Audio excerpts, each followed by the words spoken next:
ఇందాక అన్న మాట్లాడుతూ మాట అన్నాడు, ఘోరమైన వ్యక్తులం మనం. ఘోరమైన వ్యక్తులు, ఎంత ఘోరమైన వ్యక్తులమో మనకు తెలుసు. ఇంత ఘోరమైన వ్యక్తులం మనం ప్రేమించి ప్రాణం పెట్టాడు. యేసు ప్రేమించాడు మనల్ని.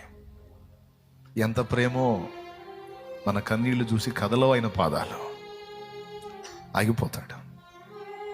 ముఖ్యంగా సమస్యల కోసం ఏడిస్తేనే ఆగిపోతాడు. అట్లాంటిది కేవలం ఆయన కోసం ఏడిస్తే అసలు గదల్లేడు. నడుస్తూ వెళ్తున్న తల్లిని బిడ్డ చూసి ఏడుస్తూ ఉందనుకో, తండ్రినైనా తల్లినైనా చూసి వాళ్ళు వెళ్తున్నప్పుడు బిడ్డ ఏడుస్తూ ఉందనుకో, కాళ్ళు కదులుతాయా? పట్టుకున్న వాళ్ళని అరుస్తాం, లోపలికి తీసుకెళ్ళు అని. ఆ బిడ్డ నీ దాకా రాకుండా నేను పట్టుకున్నాగా నువ్వు వెళ్ళొచ్చుగా అంటే ఎట్లా వెళ్తాం? ఏడుస్తుంటే ఏమైంది? ఏడిస్తే ఎల్లు, కుదరదట్లా.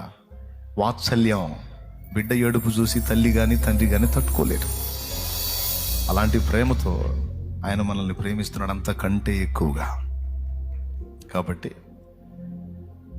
ఏం కోరుకొని ఈరోజు దేవుని ముందుకు వెళ్ళాలనుకుంటున్నావు? ఉపవాసం ఎందుకున్నావు చెప్పు.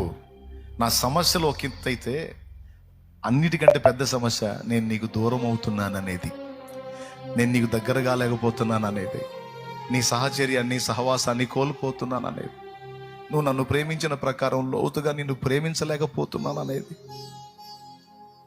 నాకు అన్ని సమస్యల కంటే పెద్ద సమస్యగా ఉంది యేసయ్య. అవన్నీ పోతాయి, నువ్వు తీసేస్తావు.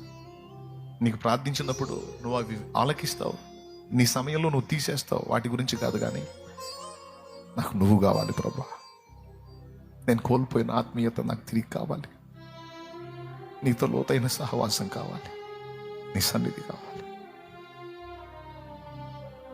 అంతకుముందు నువ్వు నాతో మాట్లాడినట్టు మాట్లాడాలి. అంతకుముందు నీ దర్శనాలు నాకు ఇచ్చినట్టు నాకు మళ్ళీ ఆ దర్శనాలు కావాలి, నీ ప్రత్యక్షతలు కావాలి, నీ సహవాసం కావాలి, నీ పాదాలు కావాలి.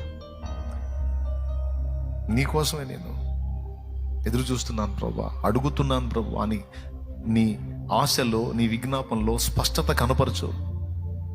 ఆయన నీ దగ్గర రాకపోతే అప్పుడు అడుగు.